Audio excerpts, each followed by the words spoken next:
Ang mga kwento ng pag-ibig, kwento ng buhay, at kwento ng pag-asa dito sa Barangay Love Stories. Love Stories. Dear Papa Dudut, malugod ko po kayong binabati ng isang magandang araw. Sana po ay nasa mabuti kayong kalagayan sa ngayon. Pero na lamang po ang itawag ninyo sa akin, 29 years old. At ang ibabahagi ko po sa inyong kwento ay ang love story namin ng babaeng minahal at pinagkatiwalaan ko, si Laika. Kami ni Laika ang isa sa mga maswerteng magkasintahan. Tumagal ang relasyon ng 10 taon. Maliban sa 10 taon na relasyon namin ay matagal na rin kaming magkaibigan na dalawa. Nagsimula ang lahat nung nag-aaral pa lamang kami sa college, Papa Dudut. Magkasama kami sa isang department ni Laika. Mas nauna ako ng 1 taon kesa sa kanya, pero dahil karaniwang nasa isang building lang naman, ang mga kaklase namin ay lagi kaming nakakasalubong sa hallway at nagkikita sa eskwelahan. Bukod dito ay pare-pareho din ang mga kaibigan at kaklase naming dalawa. Dahil doon ay unti-unti rin kaming napalapit sa isa't isa, Papa Dudut. Maganda si Laika, maliit siya at kulot ang buhok niya. Tahimik sa umpisa pero kapag nakagaanan mo ng loob ay napaka makulay ng personality nito.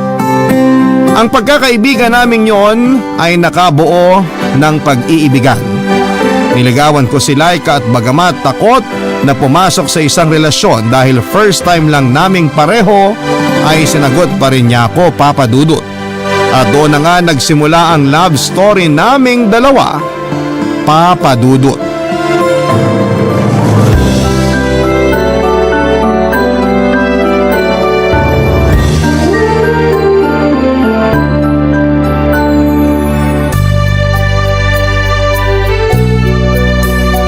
Happy anniversary, babe ko!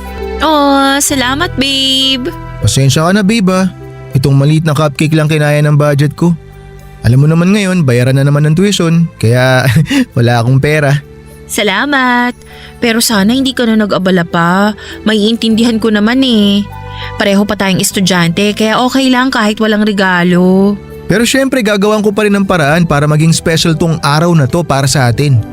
Yun nga lang, pasensya ka na ulit kasi nayupi itong box ng cupcake mo. Hindi na tuloy presentable tingnan. Ano nga bang nangyari dito? Siksikan kasi sa MRT. Naipit nung katabi ko. Okay lang, wag mo nang alalahanin. Hindi naman importante yan eh. Ang mahalaga, nandito ka. Nakakatuwa no? Nung naging tayo parang hindi makapaniwala ang lahat tapos tingnan mo ngayon, 1 taon na tayo magkasama. Oo nga eh. Paano ba naman kasi? Hindi inaakala ng lahat na magiging close tayo. Hindi naman kasi malabong mangyari yun, nasa isang department tayo eh. Tsaka magkakakilala naman halos lahat na nandito sa school na to. Ang liit ng eskwelahan natin eh. Kung sa bagay. Babe, sa tingin mo, ganito pa rin ba tayo ka-sweet once na nakapagtapos na tayo? Oo naman. Bakit? Sa tingin mo may magbabago pa ba? Well, sabi nga nung iba, puppy love lang daw tong meron tayo. Hindi pa raw masyadong mature ang pag-iisip natin para sa totoong relasyon. Naniniwala ka naman sa mga pinagsasabi nila. May punto din naman sila. Totoo nga naman na bata pa tayo. Pero what if nasa totoong buhay na tayo? Yung tipong may sarili na tayong trabaho, may malalaki na tayong problema, iba na priorities natin. Sa tingin mo, maaalagaan pa ba natin tong relationship natin? Oo naman, maaalagaan natin to. Malaki ang tiwala ko na tatagal tayo kasi alam ko sa sarili ko na aalagaan kita. Hindi ko hahayaang masira kung ano man ang meron tayo ngayon. Sana nga walang magbago sa atin. Kung totoo man tong nararamdaman natin para sa isa't isa, hindi malabong magtagal tayo. Pero nasa sayo na lang din naman yun kung ako pa rin ba ang pipiliin mo kapag may dumating ng mga pagsubok sa relasyon natin. Syempre naman, ikaw pa rin pipiliin ko. Talaga ba? Oo naman, sira ulo. Syempre mahal kita eh. Mahal kita, babe. Patunayan natin sa kanila na kaya nating tumagal kumpara sa inaakala nila. Oo naman. Kung pwede lang magpakasal na ngayon, pakakasalan na kita eh. Bilis mo naman masyado, mag-ipon muna tayo. Kaya nga sabi ko kung pwede lang ngayon na. Kaso ayun nga, pareho pa tayong bata para sa pagpapakasal na yan. Mag-focus na lang muna tayo sa mga pangarap natin sa buhay. Tama. At kapag pareho na tayong successful, tsaka na natin trabahuhin ang future natin. Oo, magandang plano yan. Pero sa ngayon, planuhin na muna natin kung saan tayo pupunta. May gusto ka bang puntahan ngayon? Tara, labas tayo. Sige ba? Sandali, saan ba magandang mamasyal ngayon? Ikaw na bahala mag-isip kung saan mo gusto pumunta. Gusto mo ba maglakad-lakad?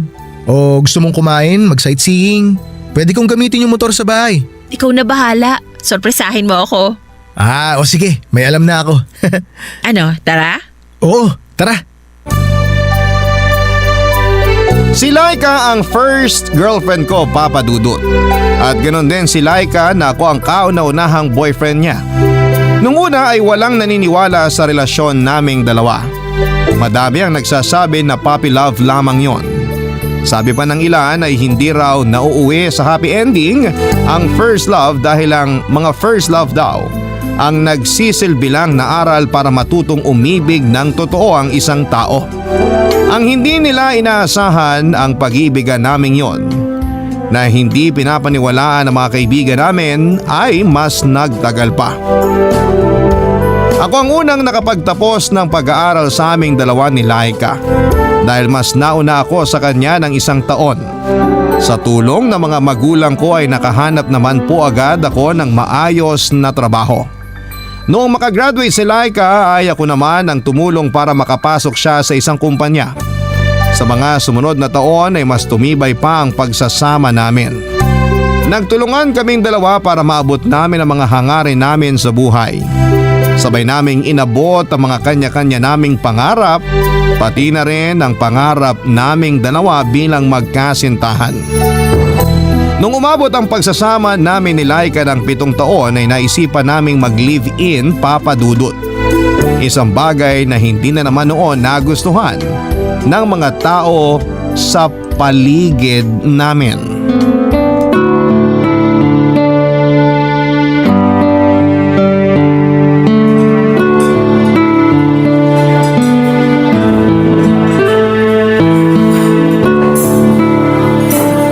Maganda tong place na to ah. Masarap ang pagkain nila. Masarap, di ba? Ngayon lang ako nakapunta rito pero marami na ako napanood na reviews online na masarap nga raw dito. Bagong bukas lang ba to? Parang oo. Parang bagong bukas nga lang ata sila. Galing! Makikita mo naman na maganda rito dahil marami ding tao. Mabuti nga maaga tayo nakarating eh. Buti pala maaga ka natapos sa trabaho nyo ngayon. Wala akong masyadong ginagawa sa office kaya maaga rin ako nag-out. Mabuti ka pa. Ako kasi bugbog sarado talaga ako sa dami ng workload ko ngayon eh. Oo nga. Kumusta pala sa inyo? Wala pa rin bang nahahanap na kapalit yung mga nag-resign? Naku, wala pa. Kasalanan to ng mga katrabaho ko eh. Nag-mass resignation ba naman? Bakit kasi? Anong meron? Hindi daw nila trip yung boss namin eh. Pero kung ako tatanungin mo, masyado lang silang maarte. Ayaw nila sa mabibigat na trabaho. Ang ending, sa amin tuloy na punta yung mga trabaho nila. Mabuti di mo naisipang sumamang mag-resign. Di ko gagawin yun. Maayos na yung trabaho ko eh. Oo, mahirap pero okay na ako sa nakukuha kong sahod sa ngayon. Tsaka marami ring benefits. Laki pa ng tiwala sa akin ng mga boss namin. Kaya naman pala ayaw iwan eh. Siyempre, kung wala namang problema, bakit ako aalis, di ba? May punto ka rin naman. Pero speaking of aalis, wala ka bang planong umalis na sa bahay nyo? Anong ibig mong sabihin? Ang ibig ko sabihin, total may sarili na tayong mga trabaho, stable naman na yung income natin. Ayaw mo bang bumukod na? Gusto mong magsama na tayo? Oo, parang gano'n na nga. Bakit? Ayaw mo ba? Pwede naman. Actually, naisip ko na nga rin yan eh. Pero ano? Pero hindi ba parang maaga pa? Maaga pa ba? Babe, 7 years na tayo. Hindi pa ba okay yun? Ang sa akin lang, malaking pagbabago to sa buhay natin kung sakali. Kailangan natin tong pag-isipan muna ng mabuti. Kung hindi ka pa naman ready, hindi kita pipilitin. Sabihan mo lang ako kung okay na sa'yong bumukod tayo. Kasi ako, gusto na talaga kita makasama. Ako rin naman. Malaking adjustment to sa relasyon natin kapag nagkataon. Handa naman ako mag-adjust para sa relasyon natin eh. Pag-iisipan ko, babe. Okay, sige, pag-isipan mo pero take your time. Hindi naman kita minamadali. Naisip ko lang na doon na rin naman ang punta natin kaya pwede na natin gawin kung kaya na. Kakausapin ko muna mga magulang ko. Sige, tama, magpaalam ka muna. Ano, tapos ka na ba dyan? Gusto mo order na ako ng dessert? Kape na lang para may take out ko. Okay, sige. Waiter!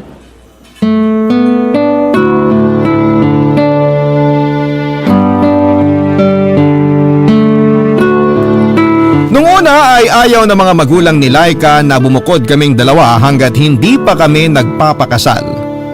Kaso nga lang papadudot ay hindi pa namin kayang ikasal noon kaya naisip naming mag-live-in na lang muna. Kahit marami ang hindi sumasang-ayon ay sinunod pa rin namin ni Laika ang gusto naming mangyari.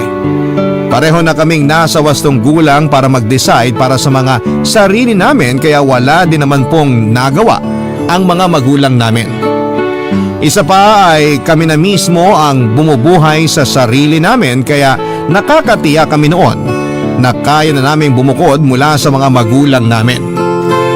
Nang mga panahong yon ay si Laika na po talaga ang nasa puso't isipan ko na makakasama ko hanggang sa pagtanda. Kasal na lang noon ang kulang sa amin pero dahil hindi pa namin kayang pumasok sa ganong klaseng buhay ay nakontento na lamang kami sa pagsasama naming dalawa sa iisang bubong. Naging maayos naman po ang pagsasama namin ni Laika. Sa katunayan, Papa Dudut, ay mas nakilala pa namin ang isa't isa ng mas malaliman noong nagsama kami sa iisang bahay. Pero kasabay ng bagong buhay na pinasok namin, unti-unting nagkalabuan ng relasyon na pareho naming nabuo, Papa Dudut. Barangay Love Stories. Barangay Love Stories. Papa Dudut, nagsimula ang lahat noong lumipat si Laika ng trabaho. Hindi na kasi niya kaya noon ang opisinang pinagtatrabahuhan niya dahil sa toxic na boss at kakarampot na sweldo.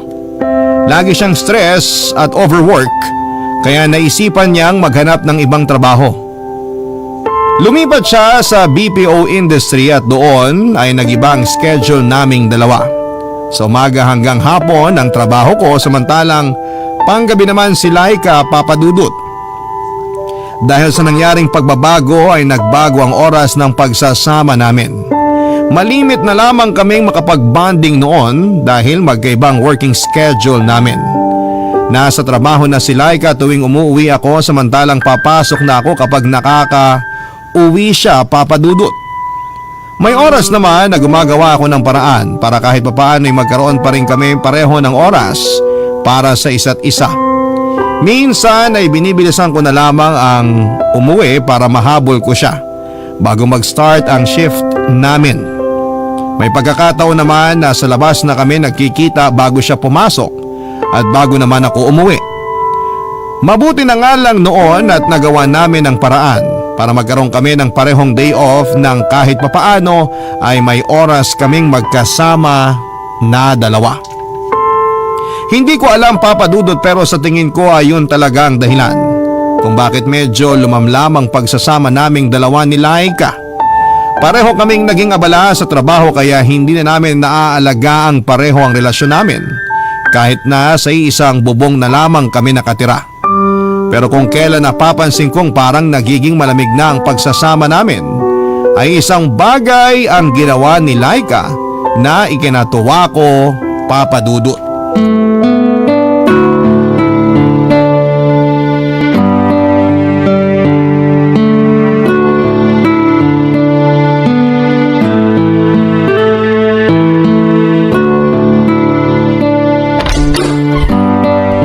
Oh, babe. Nandito ka pa? Wala kang pasok ngayon? Meron pero nagbago na yung schedule ko. Mamayang 9:00 na yung shift ko. Talaga? Mabuti naman kung ganun. Pero anong oras na oh? Di ba dapat nagpe-prepare ka na ngayon? Hindi na kailangan kasi naka-work from home naman ako ngayon. Totoo ba yan? Pinayagan ka na magtrabaho dito sa bahay? Oo, nirequest ko yan talaga nung lumipat ako. Wow! Ang galing! Ayos yan! Kasi dahil sa schedule natin dati, nababawasan na baby time natin eh. Ganun talaga, kailangan kumita eh. Marami tayong bills na kailangan bayaran. Tsaka kailangan din natin mag-ipon para sa future natin. Kaya nga trabaho muna bago bebe time. Pero pwede naman na siguro natin pagsabihin, di ba? Total, dito ko na lang din naman sa bahay. Ay nako Aaron, hindi porket nandito na ako sa bahay, free na ang oras ko. Madami pa rin akong tatrabahuhin kahit na nandito lang ako sa bahay. Ikaw talaga? Pero at least mas mabibigyan na tayo ng oras niyan. Hindi na tayo nagmamadaling umuwi para lang magkita. Tama nga naman. Kaya nga malaking tulong na pinayagan ako mag-work from home. Paano setup nyo ngayon yan? Hindi ka napapasok sa opisina nyo? Paano na yung mga OOTD mo? Paminsan-minsan, tatawagin din naman ako sa office. Depende sa trabaho kasi, pwede kaming tawagin on-site anytime. Basta sa ngayon, work from home na lang muna ako. Na-excite tuloy ako. Bakit naman? Eh syempre, tulad nga ng sabi ko, madadagdagan na oras natin para sa isa't isa. Hindi mo ba napapansin na nitong mga nakaraang buwan, wala na tayong ibang ginawa kundi magtrabaho? Ang tawag dyan, adulting. Hindi na tayo bata katulad ng dati na marami tayong oras sa mga kamay natin. Yun nga mismo ang ibig ko sabihin, kaya nga excited ako na makita na dito ka na magtatrabaho sa bahay. Makakatulog na ako na mahimbing kasi hindi ko na poproblemahin na nasa labas ka pa ng 10 oras ng gabi.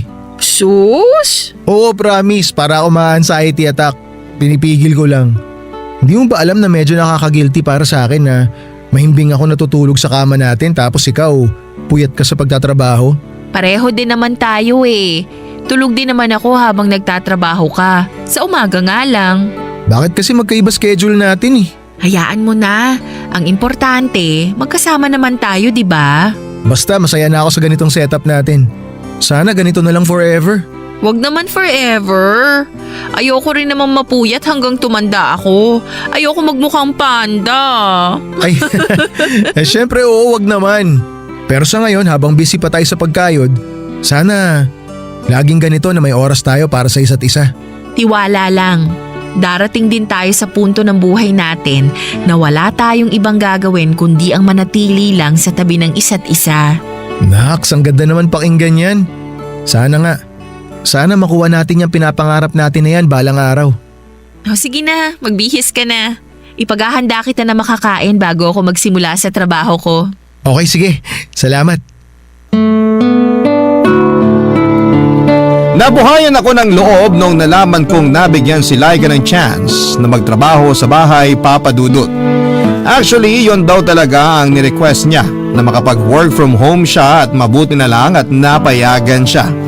Kaya naman kahit napagod ako galing sa trabaho noon ay sinisikap kong magpuyat para masamahan ko siya habang nagtatrabaho siya Papa Dudut. Pinagsilbihan ko siya para maibalik ko ang dating init ng pagsasama namin. Masaya na po ako noon sa ganong klase ng setup namin. Kahit papaano ay napapag-work din naman namin ang mga araw namin. Yun nga lang Papa Dudut. Hindi ko akalain na ang pagkakaroon niya ng work from home na pala ang pagmumula ng problema naming dalawa ni Laika. Wala akong kamuwang-muwang noon sa mga nangyayari. Akala ko ay normal na araw lang ang lahat hanggang sa biglang naabisuhan ako ng kapitbahay naming si Makmak tungkol sa napapansin niyang nangyayari sa loob ng bahay. Pauwi na ako noon sa trabaho nang maabutan ko si Makmak na nagiinom mag-isa sa tabi ng bahay namin. Yon ang laging ginagawa ni Makmak Papa Dudut. 5:00 pa lang ng hapon ay nakaharap na siya sa isang bote ng alak.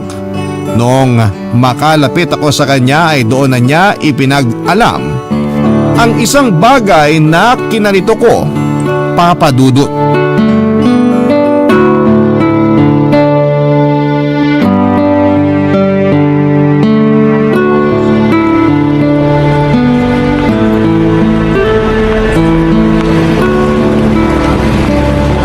Uy, Aaron! Kakauwi mo lang? Oh, Makmak. Oo, kakauwi ko lang. Halika, shot tayo! Naku, pas muna ako. Maaga pa ako bukas eh. Halika na, isang shot lang. Pasensya ka na talaga, may... Kaya pagbigyan mo na ako. Birthday ko naman ngayon eh. O eto, isang shot lang oh. Sige na nga, isa lang ha. Oo, eto.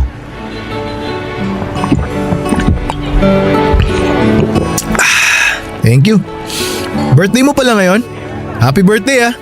Birthday ko pero last month pa yun. Akala ko naman totoong birthday mo na. Pero napashot kita, di ba? Tsaka, araw-araw naman ako nagse-celebrate ng birthday eh. Ha? Araw-araw ka umiinom? Oo, bawat inom may celebration yun. Basta pagsapit ng alas 5, ibig sabihin nun, alas 5 na. Kawawa atay mo niyan. Huwag ka mag-alala, tropa kami nitong atay ko. O siya, salamat sa shot. Paano? Maiwan na kita, baka inaantay na ako ni Laika sa loob eh. Sandali.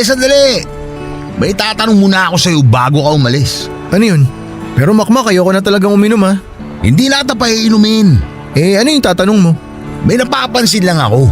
Lagi kaya tang lumalabas sa madaling araw. Saan pupunta? Ako?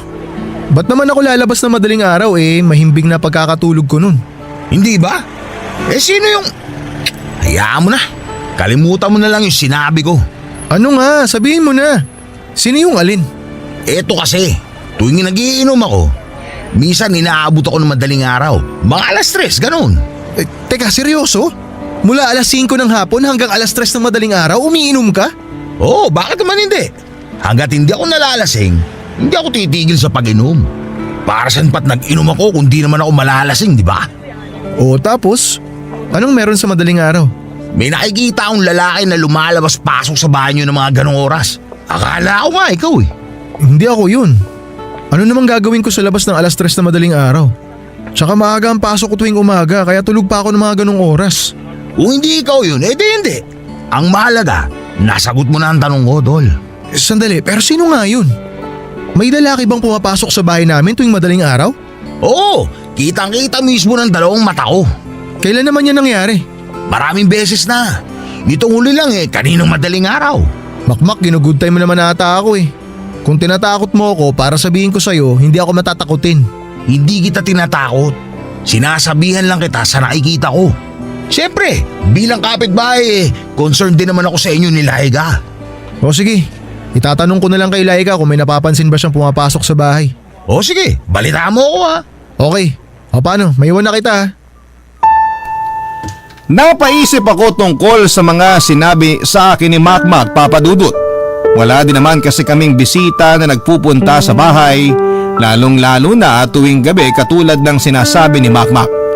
Maliban sa mga kamag-anak namin na madalang din namang magpakita, ay wala na kaming natatandaang naging bisita namin. Pero para makasigurado ay tinanong ko si Laika tungkol sa lalaking di umano ay nakikita ni Makmak sa bahay namin. Wala ring alam doon si Laika dahil busy rin siya sa trabaho niya. Once po kasi na nag-time in na si Laika sa trabaho ay hindi na siya umaalis sa kinakaupuan niya, kaya imposibleng magkaroon siya ng bisita ng mga ganong oras. Hindi na lang namin problema ang mga sinabi sa amin ni Makmak, Papa Dudut. Hindi rin naman din kasi gaano mapagkakatiwalaan si Makmak dahil kilala siya sa lugar namin na may pagkasinto-sinto matapos siyang iwan ng nobya niya. Nachismis nga rin na nagtutulak din daw siya ng ipinagbabawal na gamot, kaya mahirap ding paniwalaan ang mga lumalabas sa bibig niya. Isa pa po sa araw-araw na pag-iinom niya simula hapon ay kung ano-ano na lamang din siguro ang napapansin at nakikita niya.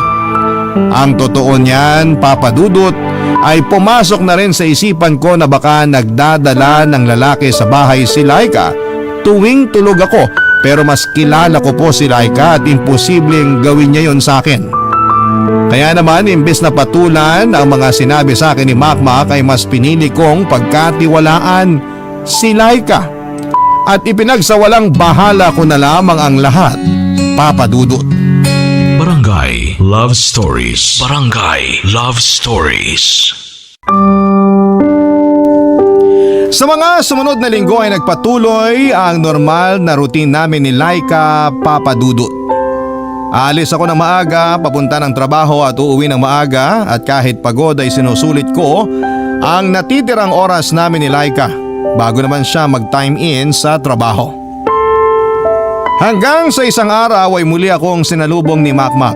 Sinabi niya sa akin na nagbabalik na naman daw ulit ang lalaking nakikita niya. Matapos ang mahabang panahon na pagkawala nito ay bumalik na naman daw siya kagabi. Parehong oras at parehong lugar. Lagi daw itong pumapasok mula sa likod ng bakuran nila at lumalabas pagkatapos ng halos 30 minuto. Dahil pagod ay kinumpronta ko na si Makmak kung ano nga ba talaga ang gusto niyang palabasin, Papa Dudut. Hinahanapan ko siya ng pruweba pero wala naman daw siyang maipakita dahil wala namang siyang cellphone para makunan sana ang picture ang mga nakita niya. Sinabihan na lamang niya ako na mag-abang ako tuwing gabi. 3:00 daw yon ng madaling araw at minsan ay mas maaga pa pero karaniwan. Pagpatak nga ng 3:00 ng madaling araw ay dumarating ang lalaki. Hindi ko na lamang pinansin ang time na yon si Makmak, Papa Dudut. Hanggang 3 araw ang lumipas. Pagkatapos ng pag-uusap naming yon, ay bigla na lamang akong nagising ng madaling araw at bumangon ako para sana mag-CR pero paglabas ko ng kwarto ay wala si Laika sa working space niya. Naiwan lamang na nakabukas ang computer nito. Nagtaka ako kung saan siya nagpunta at hinanap ko siya sa buong bahay. Naisip ko na baka lumabas lamang siya pero kinutuban na talaga ako noon, Papa Dudut. Pagtingin ko sa oras ay pasado 3:00 na. Lumabas ako ng bahay at inikot ang buong bakura namin at sa isang malaiskinitang parte sa gilid ng bahay sa pagitan ng kusina namin at mataas na pader ng kapitbahay ay nakita ko si Laika na may kasamang lalaki. At yung nasaksihan kong ginagawa nilang kamunduhan ay hindi ko lubos maisip na mangyayari. Noong napansin nila akong pareho ay mas mabilis pa sa magnanakaw na tumakbo palayo yung lalaki. Hindi ko na siya nahabol pa, Papa Dudut, dahil agad akong pinigilan ni Laika.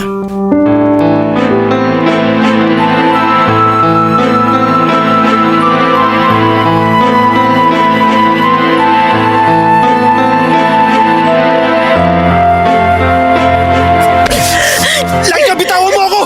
Sabi, bitawan mo ako eh! Ano ba? Tama na, nakaalis na siya. Hindi mo na siya mahahabol. Hayop na yon! Tsaka ikaw! Anong ginagawa mo?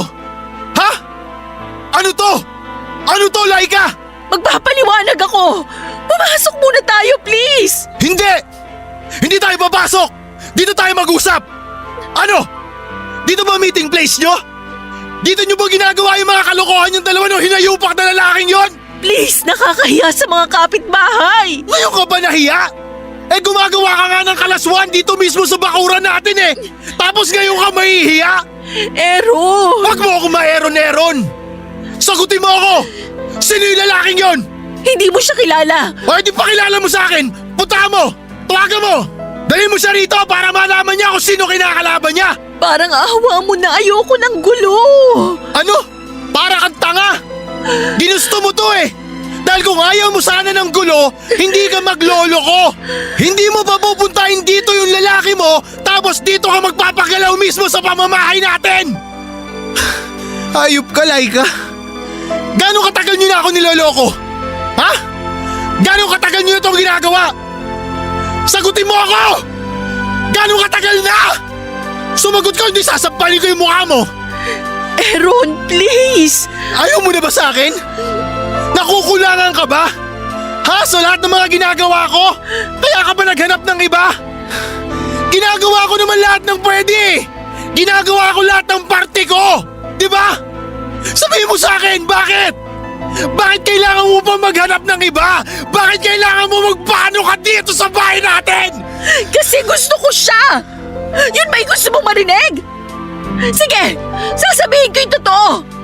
Gusto ko siya kaya ako nagawa to! Ah, gusto mo siya? So may kulang nga sa akin, ganon? O anong kulang? Ano bang kulang, Laika? Ano ba yung hindi ko nagagawa na ginagawa niya sa'yo? Ha? Biting ka ba tuwing nagtatalik tayong dalawa? Ano bang meron sa lalaking yun na wala sa akin? Sabihin mo, mas magaling ba siya sa kama? Ano, mas malaki? O gusto mo talaga yung dalawa-dalawa yung tinitikman mo? Gusto mo tawagin ko si Makmak para pagsabayin mo kami? Sigurado akong gising pa yun ngayon! Walang hiya ka! Anong tingin mo sa akin? Ako yung walang hiya? Hindi ba dapat ako ang magsabi sa mukha mo niyan? Ikaw yung walang hiya! Walang hiya ka dahil binababa mo yung panty mo para sa ibang lalaki habang yung boyfriend mo mahimbing na natutulog sa loob ng pamamahay na sabay niyong binuo. Sino sa atin ngayon ang walang hiya, Laika? Ha? Ngayon hindi ka makasagot. Huwag kang magalit sa akin dahil galit ako sa'yo. Hindi mangyayari to kung hindi mo pinakamot sa iba yung kakatihan mo! Aaron! Saan ka pupunta? Bakit interesado ka?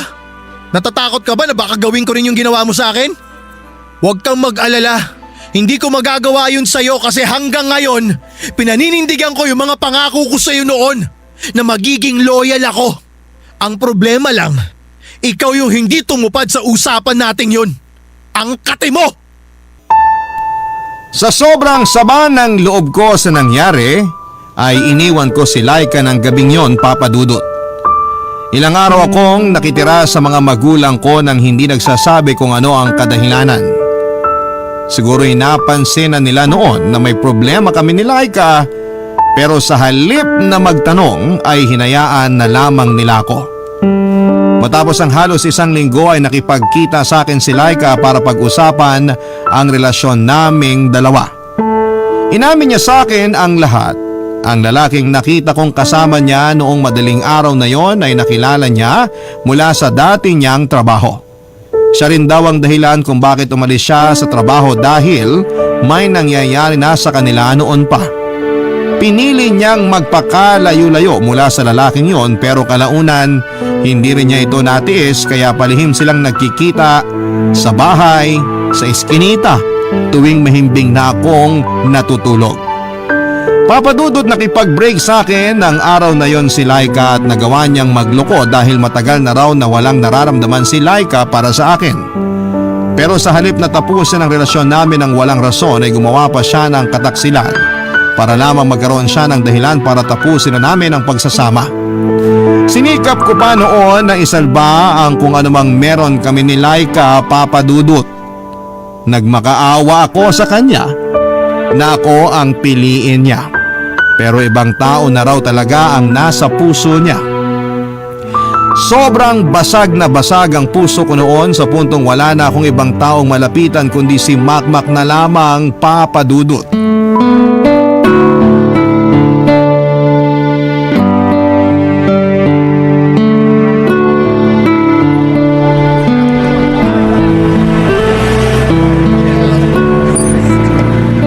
Uy, Makmak! Aaron, my brother! Ngayon na lang kita ulit nakita lumabas ah. Lumalabas naman ako ah. May trabaho ako kaya hindi ako pwede magmukmok. Ngayon mo lang siguro ako na-tsempuhan. Halika rito, shot muna tayo. Pwede ba? Sige, samahan kita kung gusto mo. Aba, totoo? Halika na. Ito upuan, upo ka. Salamat. Ngayon lang kita ulit makakasama sa inuman ah. Parang kailangan ko yata nito ngayon. Total, wala naman akong pasok bukas eh. Ba't di ko subukan, di ba? Nakakagamot daw to eh. Hindi ito nakakagamot pero nakakatulong makalimot. Kamusta ka na ba? Heto, sawi. Nabalitaan ko yung nangyari. Sabi ko sa'yo eh, may nakikita akong kababalaghan dyan sa bahay nyo. Pero mas maganda sana kung totoong multo na lang yung nakita ko at hindi totoong tao. Eh di sana, hindi ka malungkot ngayon. Hindi sana kayo naghiwalay ni Laika. Wala na tayong magagawa ron. Nangyari na nangyari. Pero bakit ganun, tol, no? Ako yung niloko. Ako yung nasaktan pero bakit handa pa rin tong puso ko na magpatawad? Kasi mahal mo siya at ang pagmamahal, nakakabulag talaga. Kaya siguro hanggang ngayon, umaasa pa rin ako na babalikan ako ni Laika kahit na alam kong hindi na mangyayari yun. Natural lang yan. Hayaan mo maging malungkot ka muna sa ngayon. Parte yan ng proseso para maghilom ang sugat mo. Pero masabi ko lang sa'yo okay lang magpakabuang sa pag-ibig pero may hangganan yun. Niloko ka at dun pa lang, dapat alam mo na yun na ang katapusan ng kwento nyong dalawa. Pero may tinatawag naman tayong second chance, di ba? Pwede ko naman siyang bigyan ng panibagong pagkakataon basta balikan niya lang ako. Ang tanong, humingi ba siya ng second chance? Kasi kung hindi, walang silbi ang chance na sinasabi mo. Kapag iniwan ka na ng tao, ibig sabihin hindi ka na gusto. Hindi ko talaga alam kung saan ako nagkulang. Hindi ko maisip kung bakit. Hindi ko talaga gets kung ano yung rason niya bakit niya ako pinagpalit. Walang kulang sa'yo, my brother. Nag-iba lang yung gusto niya, nagbago yung hinahanap niya.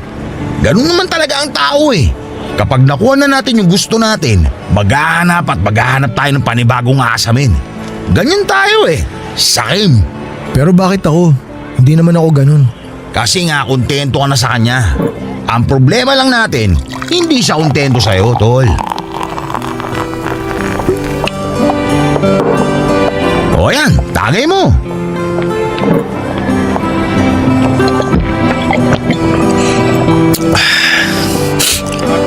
Sampung taon. 10 taon yun, tol eh. Alam ko, abot kita ron.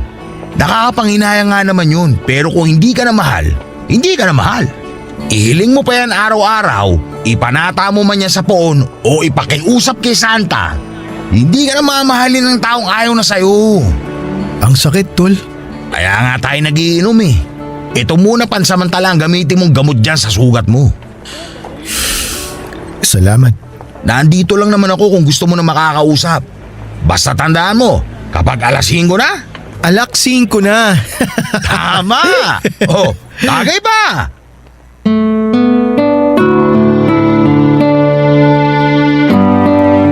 Papa Dudut, hanggang ngayon ay hindi ko pa rin matanggap na sa isang iglap ay nawala na sa akin ang babaeng pinakamamahal ko. Hindi ko alam kung papaano ko kakalimutan ang 10 taong pinagsamahan namin ni Laika. Kung siya ay nakaya niyang talikuran ng walang pag-aalinlangan, ako ay hindi ko pa ito alam kung papaano ko sisimulang tanggapin ang lahat. Parang kabiyak na ang turing ko sa kanya, ngayon ay wala na siya sa tabi ko. Para bang hindi na gumagana ang mundo ko. Papa Dudut, nahirapan po ako mag-move on mula sa kanya at naging magkaibigan pa nga kami ni Makmak nang hindi inaasahan dahil siya lang ang naging kaagapay ko nang heartbroken ako. Ngayon ay gets ko na kung bakit araw-araw siya nagiinom. Sobrang laking tulong kasi nito para mabawasan ang bigat na nararamdaman ng isang tao, lalo na kapag hindi mo na ito kayang buhatin. Nagsimula din akong malulong sa alak, Papa Dudut. Dahil yon ang nakatulong sa akin na kahit papaano'y lampasan ang bawat araw na wala si Laika sa buhay ko. Kamakailan lang, Papa Dudut, ay nabalitaan kong ikakasal na si Laika sa lalaking ipinalit niya sa akin. Sa ngayon ay hindi pa po ako handang kumilala ng bagong kapareha sa buhay. Masyado pa kasing malalim ang sugat na iniwan sa akin ni Laika at kasalukuyan pa rin po itong naghihilom hanggang sa ngayon. Paminsan-minsan ay dumadalaw pa rin siya sa isipan ko. Ito ang dahilan kung bakit naisipan kong magpadala sa inyo ng sulat. Nagbabaka sakali akong maging malinaw na ang puso't isipan ko at balang araw ay matanggap ko rin ang katotohanan na wala na talaga kaming pag-asa. Dito na po nagtatapos ang storya ko, Papa Dudut. Sana'y nagustuhan po ninyo ang inyong forever kapuso at kabarangay, Aaron. Nagustuhan ng iyong napakinggan? Ituloy yan via live stream sa www.gmanetwork.com/radio. Barangay LS 97.1 Forever!